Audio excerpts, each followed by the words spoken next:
Good, what is it? Morning, afternoon, evening, wherever you are. Thank you so much for joining us on the beginning of a long weekend here in the States, at least, the 4th of July. But, good conversations, they demand their time, and we wanted to make sure we got one to you this week as well. Thanks for tuning in. This is the Get Unstuck show with my co-host, Marcella Schein. Get Marcella in here. If you are tuning in for the first time, just so you to understand, what we do in this show is we try to work with different founders to get them unstuck, right? And so as if you're a founder or thinking about being one, you will encounter a situation where you just feel like you don't have the energy, the experience, the expertise, or just, even the motivation to try and figure out what to do next. It can all feel overwhelming, and our job and our goal is to sort of show you how the tools of the trade and how to unpack problems. Today, we've got a really interesting conversation. I think it's something that plagues many founders actually at different levels, right? Both at the individual level, but also at the sort of execution and business level. Our guests today are going to be talking about a topic that I think most of us encounter. I know Marcel and I think probably why we're such good friends is because we're both screwed up in the same way this way, which is that we have a lot of talents in a lot of different areas, and we have a hard time reconciling how to put ourselves or describe ourselves or summarize the value that we can offer. I think that is very true of most founders I know. They develop multiple talents over time. And I also think that is extremely true about most startups that are building products in learning what to accentuate and how to describe it. So we're about to get into it. Marcella, give you a chance to say hello and introduce. It's nice to finally be back here, as Gregarious and I can definitely both attest to. Being a founder and certainly an advisor to founders, it also means that we get busy with projects, and it's been too long. So it's good to be back. My background is both product development, which is where Gregarious' strength sits and why we talk so much, and in strategy and startup operation and operations and startups. I'm also an angel investor, and so really blessed that we're constantly able to talk to founders from different industries and different backgrounds about why they might be stuck. And that's where this whole thing came from. We were doing these office hours anyway. Today I want to welcome a good friend, Sally. She and I work together as mentors for the Latinx community at Eureka. So we've been doing a lot of mentoring for really early entry entrepreneurs, but she is a coach for entrepreneurs that are really in the growth stage and moving forward with their plans. So it was great when she told us that she wanted to bring one of her clients on board for Get Unstuck so that we could help them think through some of the different issues that Greg has already raised. And I think she got a good giggle out of the problem because we've been discussing a lot of this ourselves. So Sally, welcome. Hi guys, thanks for having me. This is great. Great to have you. Thank you. So yeah, I am many things like you guys, but predominantly an operations strategist for executives. And I have this program where I coach early stage founders, small businesses, entrepreneurs on all the operational processes of their business, and who we're about to meet. I just thought this was coming up for this client. Her name is Snjezana. She'll say it much better than me, but Snjezana, which is really beautiful. What's coming up for her is something that I'm seeing coming up for a lot of entrepreneurs and myself and Marcella. We talk about this a little bit. When the person that you've become and the product that you offer and the value that you bring has to do with 20 years of work. And I think that one of the things that interested me about her is that she has all these offerings, all these projects, but it's all social justice and restorative justice related, which I thought, how relevant is this? How much do I want to help this person really hone in on her product and how she presents this to the world? And yet I wanted to help her not in this tunnel vision type way of only hearing my way of approaching this and solving the problem, but opening it up to other people that I really respect and admire and admire as thinkers, and want to see what you guys think about approaching this problem that I think a lot of entrepreneurs are dealing with is, how do I sell or propose my value when I have 4 different projects or 3 different products or what have you? So yeah, so that's it. Awesome. Well, let's get the party going. We're gonna add Snjezana in, and we'll say hello. Hello. Thank you so much for having me. I'm very Do you want to give us just a quick, talk about yourself? I know it's always awkward and strange to do, but maybe you can illustrate the problem we're trying to address by actually trying to describe yourself. Yeah, absolutely. That's one of always the hard questions to answer, because as Celia said, I have so many different things. So I'll do my best. So I've been a wellness practitioner, predominantly shiatsu therapist and meditation instructor for 20 years, focusing in a lot of trauma-based work. And then I recently stopped that practice, but throughout those 20 years, on top of that, I've also become a community worker and youth justice worker, community justice worker, which was almost as equal, up to between 18 years. And I've taken a lot of the healing work into different projects with communities here in Toronto, where I'm based, with different communities. I've taken it overseas in the former Yugoslavia, where I'm from. I've taken it down to South America and Colombia, and just done, yay, Colombia. And I've done a lot of different projects that seem to always be kind of like, here's my business and here's my projects, here's my business and here's this and here's this. And in that whole time through my business, I ran a lot of workshops that focused on emotional resiliency and trauma-informed approaches, vicarious trauma, conflict resolution, crisis. And it just seemed to be all these different pieces that seemed to be two separate paths. And then recently I added to that and went back to school and for community justice worker. And now I work with another organization called the FU Project, the Forgiveness Project, where we work inside jails using arts to talk about forgiveness and trauma. And I bring in more of that wellness piece.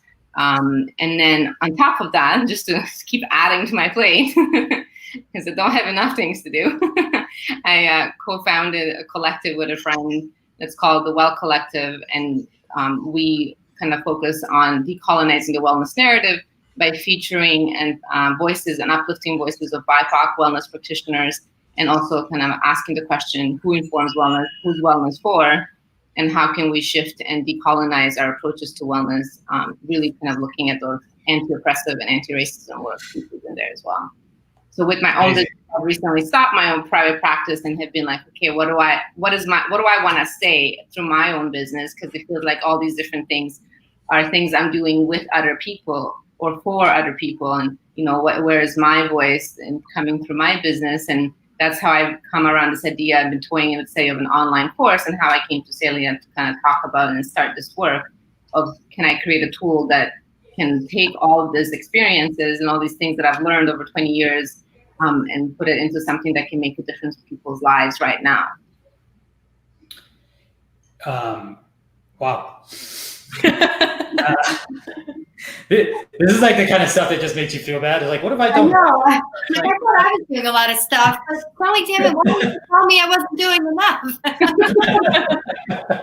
Yeah, it's amazing. And I think what's really is, and Sally already said it, what must be so fulfilling for you is to wake up and almost be able to say to the world, like, told you so, right? Like, this is that moment where so many of us that have been looking at these different problems in our communities, and whether, I wrote down, it's interesting because I wrote down emotional crisis as you were talking, because so many of us don't understand the different levels of emotional crisis, right? Mm-hmm. Everyone thinks that it has to be something extreme. Like you mentioned, you went to Colombia, we had the war, and there was so much emotional crisis that came out of that, and the resilience that needs to be developed around it is so important. So I think people put themselves in this situation where that's a crisis, right? Mm-hmm. And with everything that's happening in the United States, and I would say worldwide now around racial injustices, until we glued all of them together and they became more obvious, those of us that have been living through it in different ways knew they were there, right? You've been working on this for a long time. And again, we can't thank you enough for the work, but what an amazing time for you to really finish thinking this through and glue together the a great version of you that is much more understandable or digestible to the rest of the world. Because that's really what you're trying to get to, right? Like, how do I get others to digest and understand this entire package? Yeah, exactly. What a great time and what a great benefit to the world for you to do that now. Yeah, thank you. And part of that is also kind of finding where does my voice fit within everything, that what the state of the world right now is too. Yeah. No, it's interesting. So the other challenge that you have is that now that everybody's talking about it, even those that were not involved in the conversation before involved themselves, it even puts those of us that are doing mentoring and looking at these communities in particular, we're like, but we've been telling you this, and now our voice is going to fall in between all these other voices. Yeah. Right? So it is great, but it's also a greater challenge. Yeah. Because the noise has increased like 50-fold, and not all the voices should be heard. Right? Some of those voices jumped in because they felt they had to. Yeah. And we need voices like yours with experience, with depth of understanding to come through. Yeah. So let's help you do that. Hey, I'm excited. Thank you. Yeah. So I same thing. I had a couple of things maybe a couple of questions that I think may be useful, and I say this from experience, not so much like, don't take these as a, hey, what do you like, as a directed at you, so much as a guiding way to think about this. One thing kind of feedback I get about me often, right, is when people ask me to summarize, or when people have like disparate sort of skills, I ask them to try to say, or try to think about the common theme that maybe holds those things together, right? And sometimes there are threads that sort of unify those things. For other people, there aren't threads. A lot of times it's actually like, it's circumstantial, right? Like the edge of one thing bleeds into the beginning of another thing, and those things aren't necessarily related, but it may have been the people that connected you into like one different kind of experience or environment. And so what I think is finding what you found in common or what you learned in common, like helps get you to like a common way of understanding or describing some of your core assets, some of your core interests, some of the things that will pull you forward for life. The second thing that I've gotten some pushback on this as well in some of my own endeavors. And so when you list a lot of things, one of the things two things came to mind. Like one is sort of, does juggling so many things cause, like, does it work to the detriment of those things themselves, right? And so the way to offset that, I think, is to speak in terms of outcomes or results more so than the things you participated in or were part of, right? Like, because I feel like what that does is it applies a little judo to the thing. Instead of saying like, like you could look like a dilettante from one angle, right? It's like, well, you're just jumping around. You don't really know what you want to do. Yeah. Right. Which I don't think is the case, right? And I think like what happens is we do this to ourselves though, right? Like we sort of rattle our resume out by time, not by results, right? Yeah, absolutely. As everyone knows, when you write your resume, what do you put underneath the time to back up the time there is actually what you did there, right? And so if instead of like describing the places you've been, describing the things you've done, right? And the results you've had. Exactly. And I think the places may almost be secondary to the things you've done, because I think like if you're trying to get to like a unified version of you, the places can seem entirely disparate, but you are the common thing in all those places. So I think like you have an opportunity to describe yourself and the results that you were helping to create from your point of view at all those things that you were a part of. And then that gives you a chance to weave that common theme sort of throughout them. And so that's my second bucket. And my third, and I'll shut up after this, is I don't know if a product is the thing. I feel like a lot of folks feel like, especially as we move into more technologically advanced worlds and like things are systems and cetera like that, it does feel like everything tries to reconcile to like software or to like a product, right? And maybe that product is just you, right? And maybe your expertise and your knowledge is like what you really need to be packaging, and that may be where your biggest opportunity for gain is, right? So I'll just leave those three out there for us to discuss, at least from some of the things I've seen. Yeah, I really like the comment you say about the common threads, because one of the challenges I've always had people ask me is like, well, why are you working with former child against Colombia and then you're working with prisoners in here, and what's the connection? And like, and then here you're working with youth who are experiencing violence, and here with youth who've gone through war. Like, it just seems like these different populations. But I've never talked about the results. I've talked about what I'm doing and who. Yeah. So let's turn it around. Let's have you really quickly redo it, but tell us about the results. Like, just one thing I want to comment before we do that, Greg, though, because I love this first bucket you mentioned, right? So you said common thing that holds things together. Later, then you said, juggling so many things, is that a detriment? I've heard that tons of times. It's a part of my negotiation constantly with people, right?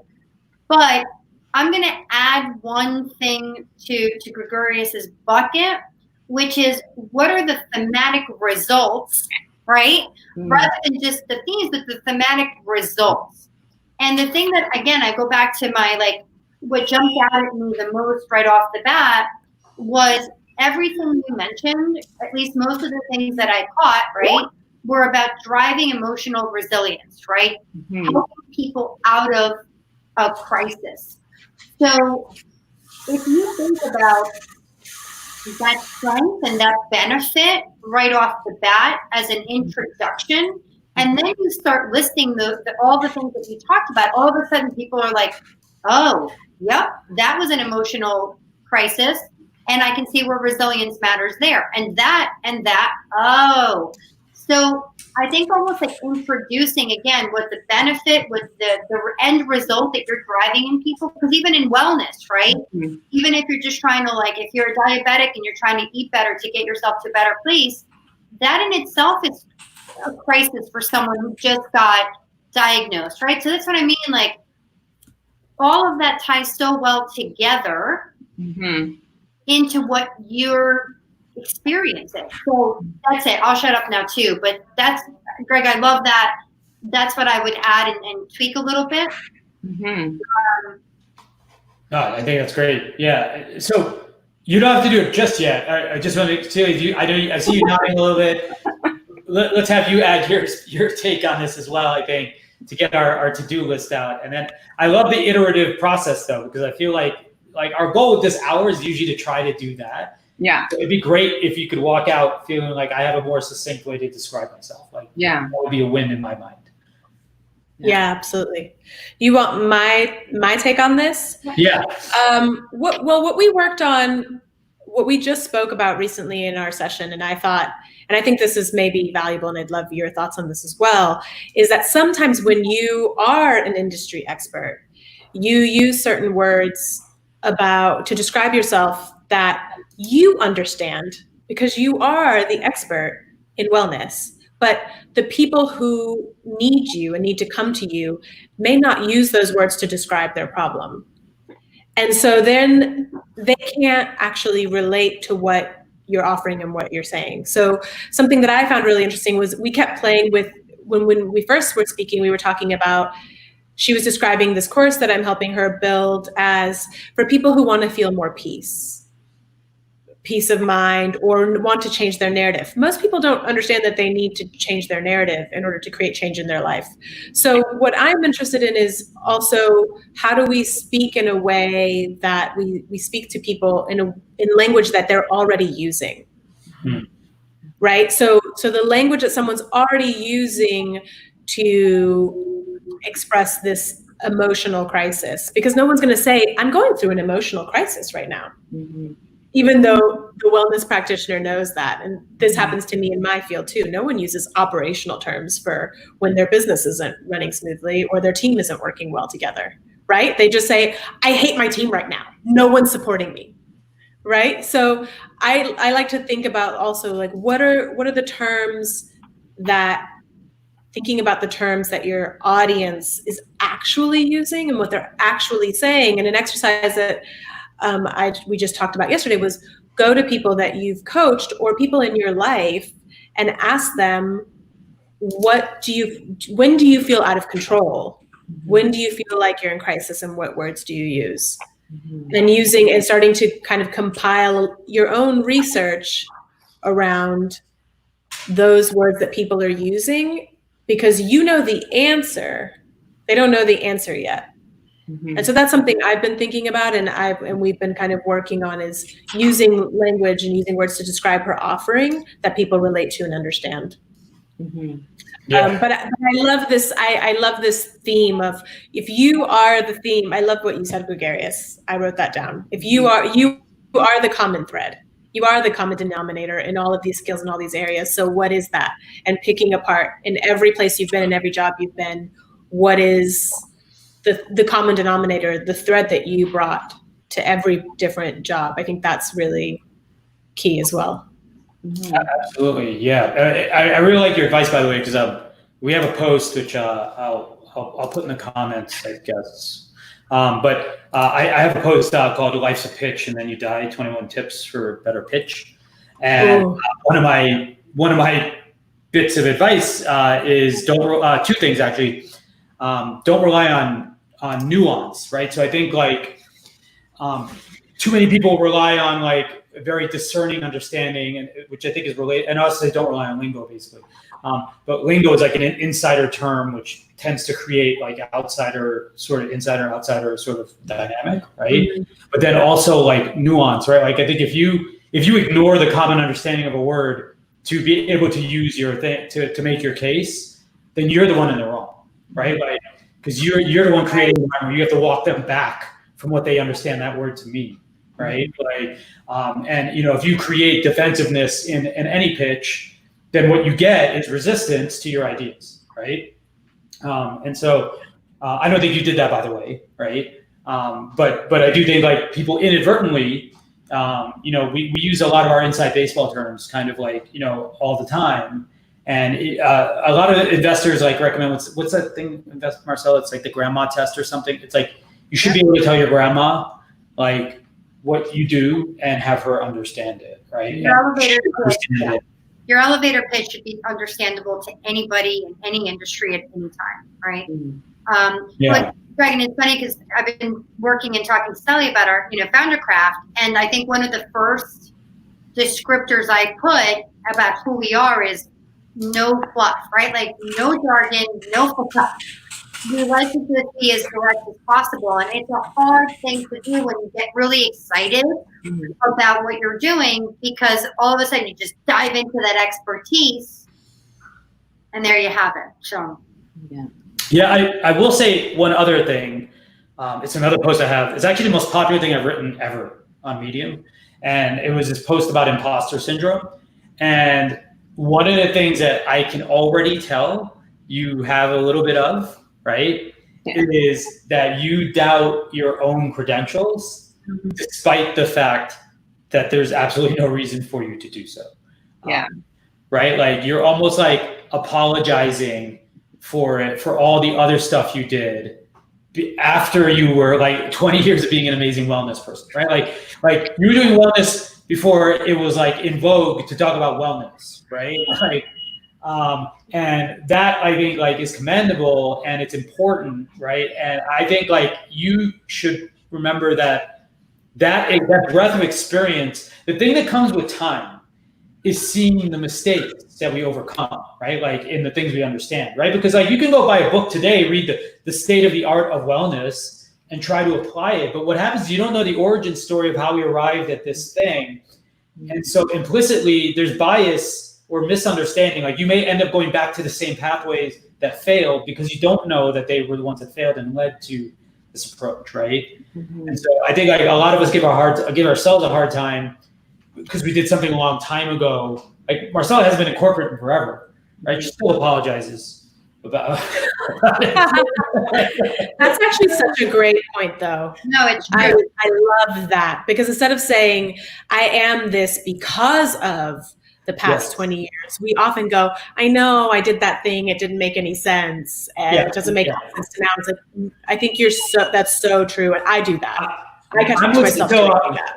Misha, Marcel, remember we had Misha on last week or a couple shows ago? Yeah. It's another friend of mine, and he recommended this book, Range. So I've been listening to this book, and it's a great book actually. And he dives into all such a major.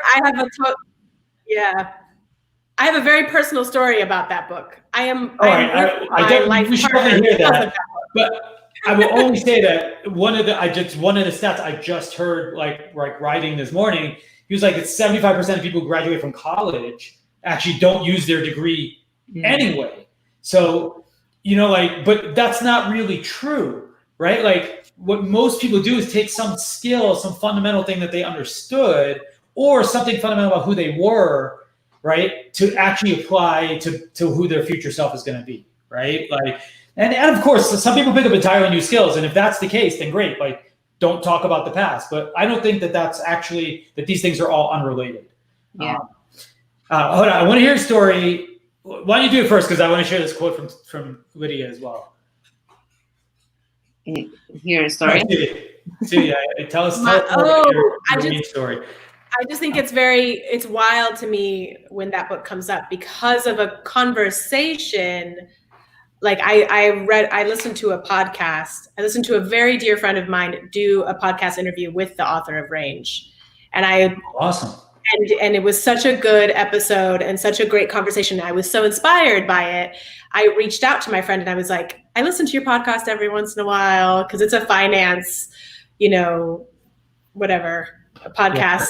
It was a really good one, but I really loved this episode, and I was like, I just felt so understood. Like I understood myself better because of this interview with the author of Range, and because of that phone call, this person is now my life partner. So, wow, so that is crazy. That is and I've known him for 20 years. We've been friends for 20 years. So the funny thing is we owe David Epstein our entire relationship. that is phenomenal. Wow. That's really cool to hear. I'm going to tell Misha that anecdote as well. By the way, so Lydia is an old friend of mine as well. Awesome person. She should be on here, honestly. If she wants to join, just tell me. But she has this quote. I can't speak to it personally, but she said that's totally, well, actually, maybe I can. That's totally typical for women of all levels of accomplishment. We're used to being penalized for talking about our accomplishments the same way men do and are expected to do. That's actually very true. It is true. Absolutely right. Gregarious, you're married to an extremely powerful woman, and my husband smacked me around for the same thing. He's like, you hear yourself, like, absolutely. He's like, I would never have approached myself that way, and like biggest cheerleader because of it. But Lydia is absolutely right. We're going through this amazing transformation as women and figuring out that language and how we speak about things and how bold we are when we do it changes how we're approached about things and the results that we get. Super important. Love that comment. So pretty good more. So now that we've kind of had this backgrounder with you, what's, and everybody on this call is the same way. There's like, what's the gut? Like, what are you feeling right now? Because that's ultimately what comes out of you when you start talking and digesting the information. And I don't think I would be as wonderful of a friend with Gregarious if I didn't know that he, like Sally, believes in that gut and believes in the movement of positivity through these discussions. So how do you feel now that we're a half hour in and we've kind of given you that background thinking about your positioning? Yeah, there's two things that are like sitting with me or coming up for me. And one is the realization that my use of jargon and lingo is a way of hiding and using that imposter syndrome. So I don't have to talk about results. So it's like trying to prove, to whoever the experts are, and that, I got this, like, I know this, you should trust me kind of thing, rather than, if I talked about the results and I get really present to the results, and, if I think even just now in the back of my head, I'm thinking what the results are, it makes me emotional. Like it brings water to my eyes, because like, wow, that's powerful. Not all this other stuff I've been kind of blabbing about, like it's really that's the stuff that's really important. So I'm really getting present to just how powerful the work has been. Yeah. That's good. And so just curious, are there themes that you can identify, like that you kind of like innately understand, or, Yeah, definitely. Definitely. I can identify themes of, like, if I look at, what results have manifested in people's lives from the work with me, I can see themes of people feeling like they're not broken, people feeling like they're, okay for as they are, people feeling like they actually have the potential to love themselves and, be able to give themselves permission to love themselves. People feeling like they have permission to exhale a little bit, and things will be okay, even if they're not okay in their life. This kind of burden that, we all carry with us all the time of like, I'm wrong, and, there's something that's wrong with me, that can kind of just let go for a little bit and be like, I'm okay. Things may be wrong. I might have done things that are wrong. Others might have done things to me that are wrong, but I'm still okay. Like, I'm still a whole lovable person, and I deserve to be here, kind of thing. And I've had, people say like, you've helped me come back to myself. You'll help me see myself. You'll help me like feel whole again, and feel like I'm in control again, and, feel like, okay, things may not be good, but I'm okay, like. And I guess the word I've used as jargon has been peace and restoration, but really for them, it's just this feeling of like I can just be fully a human being. When you worked, and I actually should write down the different buckets, right? So you've got the wellness piece, so the Well Collective, right? On the Well Collective side of you, if you will, or that bucket of you, what's the outcome that audience, and I hate to speak of them as an audience, but I'm as a marketer, that's my word, my jargon. Shame. We should have a buzzer. We get a buzzer for every time we start using jargon on this call, so that we can call each other out. Like a swear jar. So your clients, what's the outcome that they're looking for from the Well Collective? Well, I can speak to the outcome that has been shared, and I think that's probably what they're looking for, is that they're seen and valued, like that their voice matters, and that by whom? By their families, right? So the greater wellness industry, but the greater machine of capitalism, and the greater systems that in which they oftentimes feel silenced and oppressed and quieted and not stolen from and not appreciated. And so that there is this space that I'm being listened to, and I'm not just being listened to and then dismissed. I'm being listened to in a way where the people who are listening to me actually want to then work on doing things so that my voice stays there. So that community is business to business community, and you're working with them on a B2B level. That community is a lot of wellness professionals, and people who tend to interact within the wellness space. So not all of them are professionals, but it can be users of wellness services. Okay. So that's one. And so again, that's like an end value of communication, and similar to this, like how they are communicating the strength they're finding through the work within the Well Collective, right? Yeah. Okay. Yeah. So then I think the other piece is the course, right, that you're working on as a program. Yeah. So can you describe that and what the end users should be gaining from that end experience? So what my hope is that the end user, once they finish it, is that they feel a little bit more self-empowered in their own sense of self, in kind of understanding like that feeling of like understanding like I'm okay, like like shit is shit is fucked up, in my life. I may be in situations where I don't want to be again. But like, I'll get through this. I have the tapping into this resilience that isn't just like hard resilience, but it's like this ease and forgiveness and gentleness with oneself that allows me to be like, I'll be okay. Like I can speak and be safe. I can, share and be safe. And, I'm safe. I'm safe to be me. Great. And then on the FU project, right? That's the other bucket. What's the outcome there? The outcome there that's been with the work that I've been doing, because mine has been a little bit more, the deeper one-on-one work has really been like, I don't know how I'm going to make things right, but I know I will make things right. I know I can do it.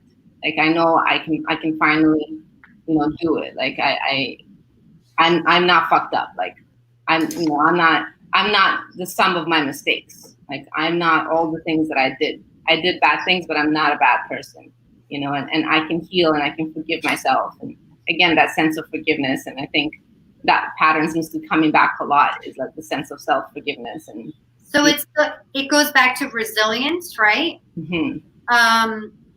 And I think that's such a powerful word, and it's not jargon, right? Like, whether it's resilient, like, again, all of us on the phone have been through the ups and downs of being successful and failing as a founder, having success and failing as a business person. That's where the whole founder, I would say the imposter syndrome comes from, right? It's like, if I failed myself in any way, how can I help someone else? And that's like, it's a terrible place to be in. We've all been there, right? Mm-hmm. So, resilience and understanding how to get yourself to a position of, feeling like you're able to, you said self-empower. Yeah. Healing, right? To self-propel healing. I feel like it's such a part of what you do across all of these organizations, because there are all of these projects.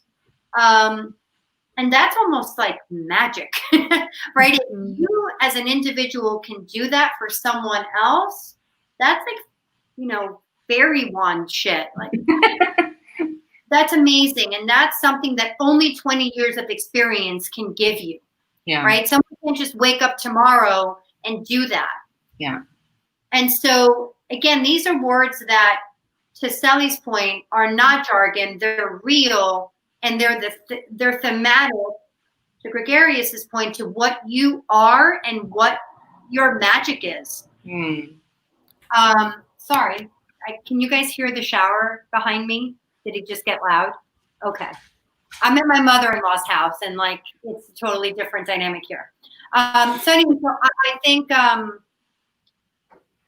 as you take this back and you think about Sally's advice to not use jargon, as you think about, and I think, Gregarious, if you pop that formula back up that you just had at the bottom of the screen, if you think about that formula and you just really focus on those keywords about your personal themes, right? And the results you've driven through these different organizations, that's ultimately what your personal brand does. And regardless of the project that sits underneath it and the product that delivers that end result, like, that's what your brand is. Yeah. Yeah, which requires like owning my own magic, which is what I probably haven't. I'm going to give you a wand. Action. Yeah. I actually, and I will say I struggled with this in the last couple of years, because I've been trying to create a certain genre of coaching as well that honestly I still don't know what to call it. Because so I'll explain to you. For example, the kind of coaching I'm actually trying to help with is founders rebalancing their life, right? Like, so that they don't work all the time. Right? Like, so that's like literally like the kind of, I don't know. And I feel like you can run into similar problems, like where founders don't want to admit that they have that problem, right? And so as a result, they're like inherently resistant to the idea of it. But what I do think, what I've been searching for, and I think is useful, if you were to say start branding yourself as a resilience coach, it's an interesting sales tactic, right? Because they're like, oh, like you kind of want someone to ask, what is that? Right? Like, so you're like, oh, well, I'm a resilience coach. I'm like, well, what do you mean? And I was like, well, I help people create a more resilient version of themselves for the world, right? Like, and they're like, what do you mean resilient, right? And then you can play it out, and you can start to see how that little bit of branding that you put on the outside of it actually is what drives a conversation, as opposed to you talking and rattling off a bunch of things, right? Like what you try to create a path of inquisition, like with that potential person. And what they're actually doing, those questions are self-identifying the things that they see in themselves, right? Like, so if they ask like, what do you mean by resilience? They're really saying like, I feel like I have some of those. I wonder if you help with the ones I have, right? And so like you can, if you start to think about it like as like from like the marketing outward and then into like, the process, that may help you start to design a better way to describe yourself that can start really, really short and succinct, but grow into like a longer conversation. And again, the best way to sell someone is with the results, right? Like, so it's like, let me give you an example. Well, I've worked with, 10 dozen, small kids in this area, and we coach them from this place to this place, right? Right. Oh, that's interesting. Or I also work with like an executive, and I help them, overcome, they got elevated fast in their job and they feel like they didn't earn that spot. And so they're trying to build resiliency against like, all those people who are like, against them, whatever. I'm just making up stuff, right? And then someone will be like, well, how does it work, right? And then you get to the, okay, well, here's what we actually do and how it works. So you can come to my program, or you can do whatever it may be, right? Like we have a course online, whatever it's going to be. So I guess like the entrepreneur in me is always like figuring out like the sale, right? Yeah. And I think ultimately, whenever we meet new people, we're selling ourselves, right? And so I don't treat those as highly distinctive, sort of endeavors, right? Like we meet someone, we want them to understand who we are. Most of us, at least the people I like to hang out with, want to figure out how to help other people. And so we're offering. I love that, Gregory. Right? Absolutely, I love that, and it's so true, right, Sally? Yeah, we're not boasting. We're offering, right? Like, so I think that's the distinction, right? Like I'm not telling you who I am to sell you something. I'm telling you so that if I can help you, that it's available to you to take advantage of, right? And so that's it. Yeah, it's true. I couldn't say it better. And I think what's amazing about the line of work that you've chosen, right, and this path that you've lived, is those stories, those end results that Gregarious is talking about are so real, right? Unlike, I drove scalability for this, right? Like my end results to date have been numbers that put money, outside of my philanthropic work, which is a whole lot, but like when I look at my results, and again, imposter syndrome, I'm like, well, as Gregarious knows, I'm like, well, that was it, my corporate job, and can I really say that was me? And he's like, shut the hell up. What do you mean, can you say that was you? Did you do the work? Right? Like, so that, and back to Lydia's point, like, no man, and one of my mentors, Erin, from an organization I'm a member of, she's like, men would never ask themselves that. They just say it, right?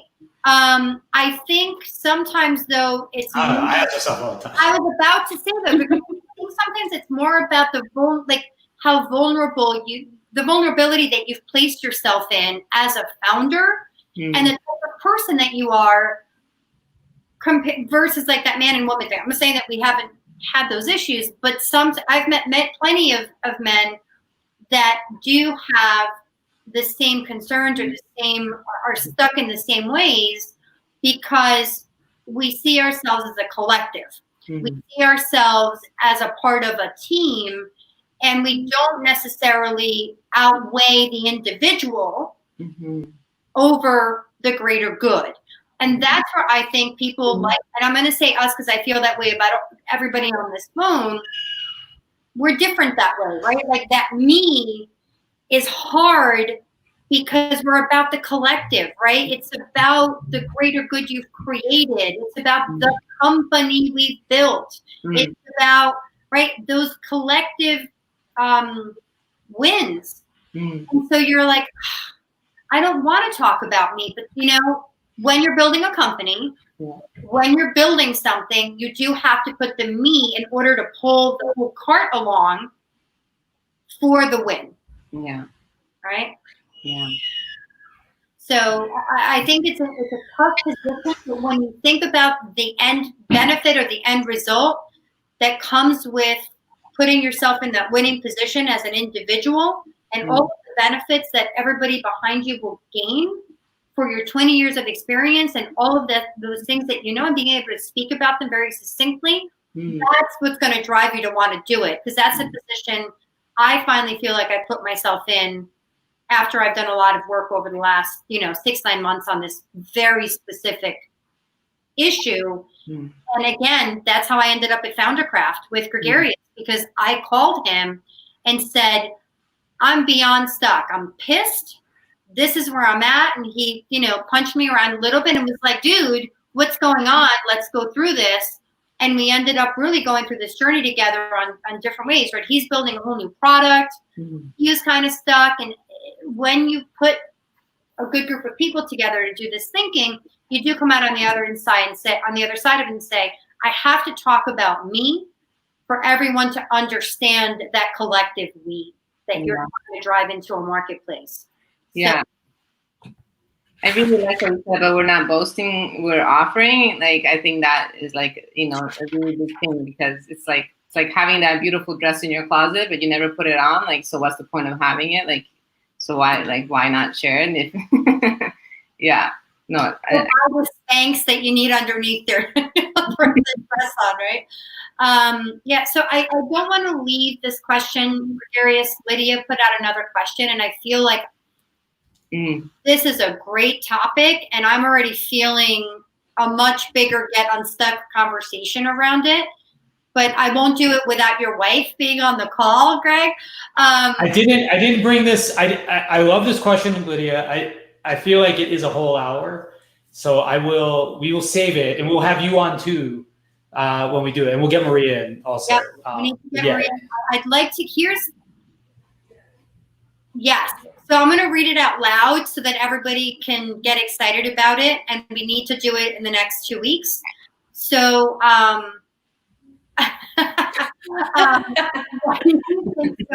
women sabotage other women. Is it? She thinks that Lydia thinks it's all about the amygdala. Is that how you pronounce that? The amygdala. So, anyway, I'm gonna leave that there, but I like that question. It's I love that question. And, I think there's another whole theme around this that I want to bring up when we're almost done that I think would be a really good part of that conversation. So what I would love to, again, as advisors, good or bad, we end up giving our clients and our collective friends homework. And I would love to hear from you what homework you're walking away with, right? Because I think that'll give us a sense for what you've gathered from so much talking at you over the last 45 minutes. Yeah, well, I think there's different levels of homework. I think I kind of have to do some of my own work that I do with other people, and do some of my own mindset stuff around my own magic, and really getting present to those results. I almost feel inspired to want to create like a resume of results and not completely put timelines, and because I'm visual, so it's like I almost want to see. When you said that, resume, my brain instantly seen it and was like, oh yeah, that's not how I want to be talking about myself in this chronological order. I want to talk about myself in these thematic results, as you say. So I feel like that's something I really want to maybe like literally visually do so I can see it, and put it in front of me to remind me like why my offerings and why talking about me is important and why it matters. And I think that's like the first thing that's coming up for me. It's like maybe the first thing I really need to do visually for myself is to really, really get present to the sum of the power of the work. Because if I I hold back the work from others by not talking about me. But if I'm not present to the power of the work, then it's easier to hold it back.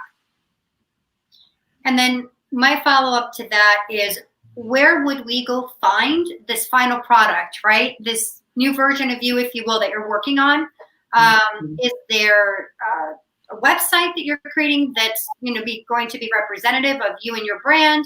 Is it the product? Like, where can we go check this out so that we can hold you to your promise of the work? Yeah, I mean, instantly I was thinking about even just like my title and my Instagram that I always have struggled with, because, I could want to list a paragraph. And I was like, I want to change that right away. And I was like, what if I did change it to resiliency coach, and something like that? And not even as a title, but what if I changed it as to the result? Can you type in your Instagram for us so that we can share that? Because I'm certainly interested in going to look at it, and we'd love to share it out. Yeah. So that Gregarious can do his little cool magic where he puts it up on the screen. I didn't do the at. I don't know if I have to do the at.